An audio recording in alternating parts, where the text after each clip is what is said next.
Mr. Speaker. This bill, with measures making policing of the market in illicit tobacco more fit for purpose, is a very important part of the long-running, largely bipartisan effort to reduce the human and dollar costs of smoking. These costs come in at around 15,000 lives and $30 billion in health services on an annual basis. And we can add to that a recent and rapidly increasing loss of revenue from a surging black market in illicit tobacco. These are enormous costs, and governments at all levels, federal, state and local, have been working to reduce them since the mid-1990s with considerable success, I might add. As recently as the mid-1990s, almost 1/4 of all Australian adults smoked. That is now down to about 13%, with the trend suggesting it can be and will be driven considerably lower, saving lives and billions of dollars in what has been a remarkable policy turnaround spaced over several decades. In the 1930s, before the links between smoking and disease were established, the tobacco industry in Australia was actually promoted and protected. Federal law in that era required that 50% of the tobacco in cigarettes be Australian grown, which embedded a strong tobacco growing industry in Queensland and in Victoria. The proportion of local content was even boosted to 57% as late as 1977, but progressively and certainly very strongly by the early 1990s, a range of factors were coming to play that led to a pretty sudden and absolute about-face. Freer trade, with significantly lower tariffs, meant previous constraints on the importation of cheaper tobacco were reduced, which in turn crippled the relatively high-cost local industry. After a restructuring scheme, the industry shrank from about 600 growers in the 1970s to no growers by 2006. Almost simultaneously, there was a growing awareness of the appalling health and financial costs of smoking, which quickly gave rise to a highly effective legislative and regulatory campaign against tobacco use in this country. Advertising was banned in 1992, and since then, especially over the past decade, anti-tobacco, pro-taxpayer measures have proliferated.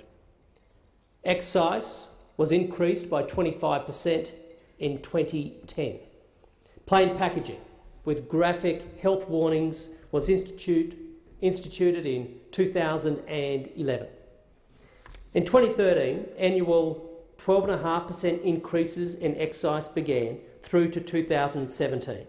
In the 2016-17 budget, those increases were extended through to 2020 as part of a broader package of measures instituted by this government to increase the national effort against smoking, with this bill being part of that package. Thousands of lives will be extended, and many billions of dollars will now be available for more productive work on behalf of Australian taxpayers as a result. But, Mr. Speaker, the success of this ongoing campaign to reduce the human cost and the dollar cost of tobacco consumption has created major challenges for law enforcement. As a direct result of having created the most expensive tobacco market in the world, we have made ourselves a big target for illegal products, especially from countries to our north, which have some of the lowest tobacco prices in the world. In China, for example, a pack of 20 cigarettes retails for about $3.40, compared with about $25 to $26 here. In South Korea, the price is about $3.60. In Indonesia, it's under $2 a pack. The temptation for criminals is obvious. Produce or buy cheaply in any number of countries, then smuggle the product into Australia with deliberate avoidance of customs duties, and you make a lot of money. Today's illicit tobacco trade operates in much the same way cheap booze from Canada and the Caribbean flooded into the United States during the Prohibition era to enrich and empower vast criminal enterprises. ATO and Department of Home Affairs estimates that almost $600 million in tobacco duty was foregone in the 2015-16 financial year due to Australia's illicit tobacco trade. Regular reports by KPMG that seek to quantify the scale of the illegal market suggest the cost of this illicit tobacco could be as high as $1.5 billion in avoiding duties, based on the estimate that about 14% of tobacco sold in Australia is now illegal. If KPMG is right, 1 in 7 cigarettes smoked in Australia avoids excise duty. 1 in 7. And the impact of that at a national level is twofold. One is revenue loss. Tobacco taxes currently contribute around $9 billion annually for taxpayers, with that number set to grow exponentially, given the ongoing big increases in excise. By 2020, excise revenue will likely be around $13 billion. The second highly likely impact is a reduction in the rate at which people either quit or resist the smoking habit due to an increasingly ready access to cheap illicit tobacco products. Should this impact be felt, then any resurgence of tobacco use will, as a consequence, have a discernible negative impact on national life expectancy and indeed health costs. But in addition to the broader national impacts of lower revenue and higher health costs, there are also some very important local impacts, including loss of income for many hard-working small businesses who are in fact selling the real deal, the real thing. While regularly door-knocking businesses across my electorate, Mr. Speaker, it has become apparent to me how many small businesses are being hurt by this illicit trade. Now, many of these are convenience stores, they're tobacconists, they're news agencies, businesses that operate already on very tight margins, and they rely on their local trade. These businesses already face the challenge of supplying a highly regulated product to an even smaller customer base, a customer base that has reduced significantly over the years, as we have already noted. However, while it has been government policy for many years to discourage tobacco use and offset the burgeoning public health cost, these retailers do remain law-abiding, tax-paying businesses. These are Australian businesses, Mr. Speaker, employing Australians.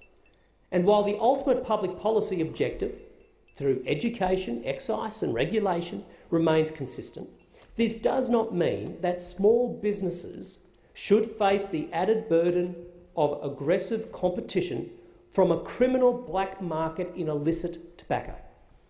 Clearly, we need to increase our efforts to not just stall the growth of smuggled product, but cut into it as deeply as possible with tougher laws and more rigorous controls at the border via new agencies such as the Tobacco Strike Team, recently established by Australian Border Force.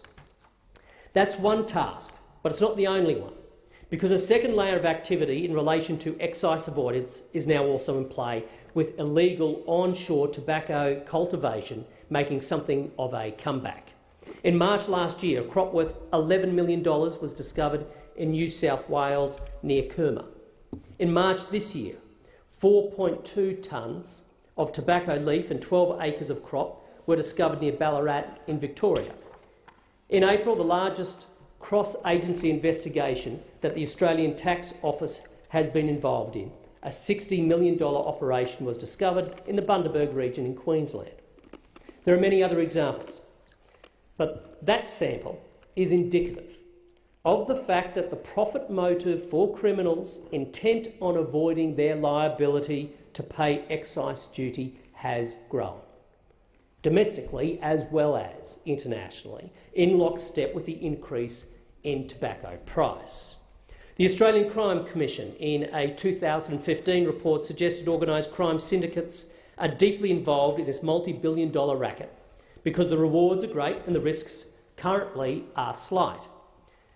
This very clear likelihood, indeed the inevitability you could say, Mr Speaker, is that this sort of activity is going to increase unless it is checked by tougher laws and more rigorous activity by our border and tax authorities. This bill involves giving Australian Border Force personnel improved tools for dealing with what has proved to be a significant problem in prosecuting smugglers at the border under the current form of the Customs Act. The Act requires that in order to lay the groundwork for a prosecution, knowledge or intent by principals to avoid excise equivalent customs duty is required.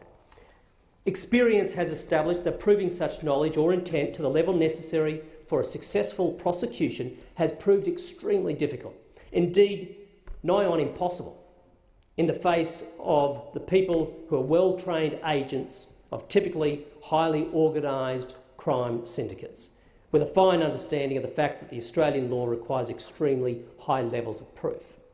The bill therefore amends the Customs Act.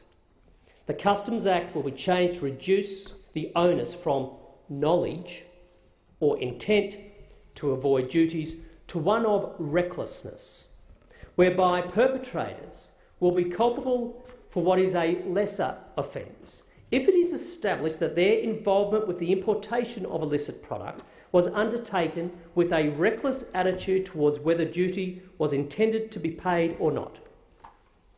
Other linked measures are contained in a separate bill, the Treasury Laws Amendment Illicit Tobacco Offences Bill, which was introduced into Parliament on February the 15th.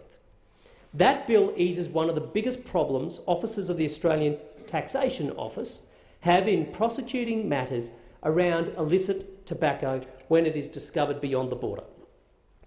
A current requirement of the law is that officers must be able to determine whether the product they are dealing with has been produced domestically or overseas, to establish whether the issue is one of customs duty or excise evasion. That is a requirement that has also proved extremely difficult to establish. Attempts have been made to analyse samples to establish whether their origins are local or international to settle that question. But such is the nature of tobacco plants that has proved impossible. Lack of cooperation from those being investigated, or indeed their lack of knowledge, therefore, can stymie authorities on the spot. The Treasury Bill therefore removes the need to establish origin. What will have to be established is a reasonable suspicion that either customs duty or excise duty has been avoided, whatever the actual source of the product. Mr Speaker, this is an important battle, and these are important bills in that context. At stake is an improvement in life expectancy for a significant number of Australians. At stake is the massive health bill that this significant number incurs. Also at stake is billions of dollars in revenue that should accrue on behalf of taxpayers, but is currently going to criminals, and often to well-organised crime syndicates that channel their gains to help finance even further crime. Destroying this criminal enterprise completely may be beyond us, but doing all we can to minimise it nonetheless remains our key responsibility. And it's for these reasons, Mr Speaker, that I commend the bill to the House.